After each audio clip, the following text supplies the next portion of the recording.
नमस्कार साथियों, स्वागत है आपका बीएचयू स्टडी चैनल में। तो आज हम लोग जैसा कि कबीरदास जी के महत्वपूर्ण दोहों की व्याख्या कर रहे थे, तो हम लोग यहाँ 3 नंबर पद तक की व्याख्या कर चुके हैं। आज चौथे नंबर की बारी है। संतो भाई आई ज्ञान की आंधी रे। तो आइए इस पद की व्याख्या कर लेते हैं। काफी महत्वपूर्ण है ये। 2017-18 और 22-23 दोनों में पूछा गया है। ठीक है, तो सर्वप्रथम हम लोग संकेत लिख लेंगे। संतो भाई डॉट डॉट डॉट करके अंतिम लाइन उदित भया तम पीना। ठीक है, तो संदर्भ प्रस्तुत पंक्तियां कबीर के पद नामक शीर्षक से अवतरित हैं। इसके कवि हिंदी साहित्य के भक्ति काल के निर्गुण काव्य धारा के ग्राना सही शाखा के सर्वश्रेष्ठ कवि कबीरदास जी हैं। इसका प्रसंग हो जाएगा।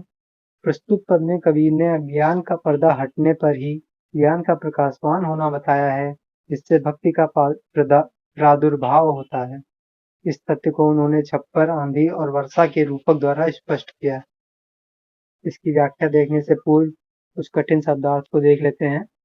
टाटी, टाटी का अर्थ है टटिया या छप्पर।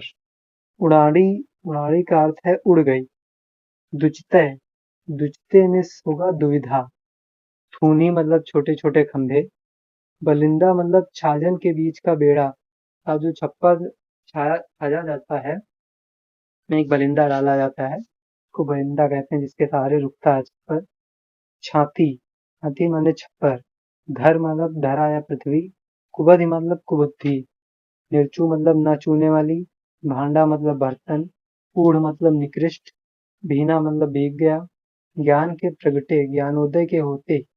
उदित भया, मन प्रकाशित हो गया। ठीक है, तो आइए अब इसकी व्याख्या देख लेते हैं। संतो भाई आई ज्ञान की आंधी रे। कबीरदास जी कहते हैं कि हे संतो, ज्ञान रूपी आंधी आई आई है और भ्रम की टाटी सभी उड़ानी, माया रहे न बांधी।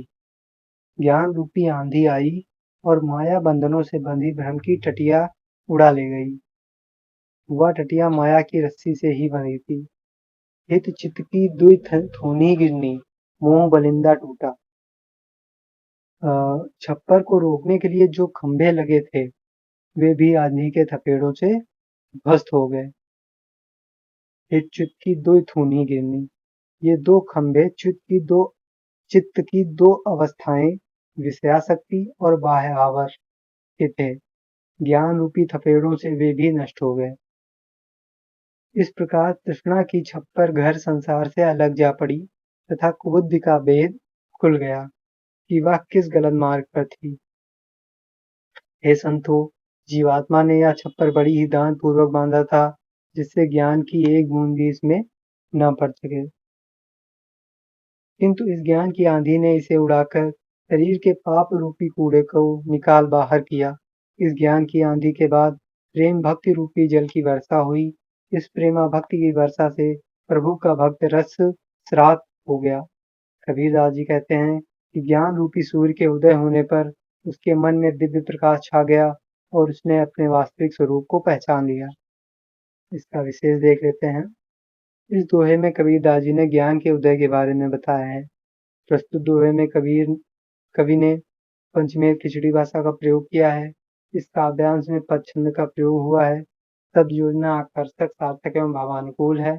भाषा और वर्णन शैली की प्रौढ़ता प्रत्यक्ष हो रही है। तो ये आपका इस पद की भी व्याख्या कंप्लीट हो गई है। धन्यवाद।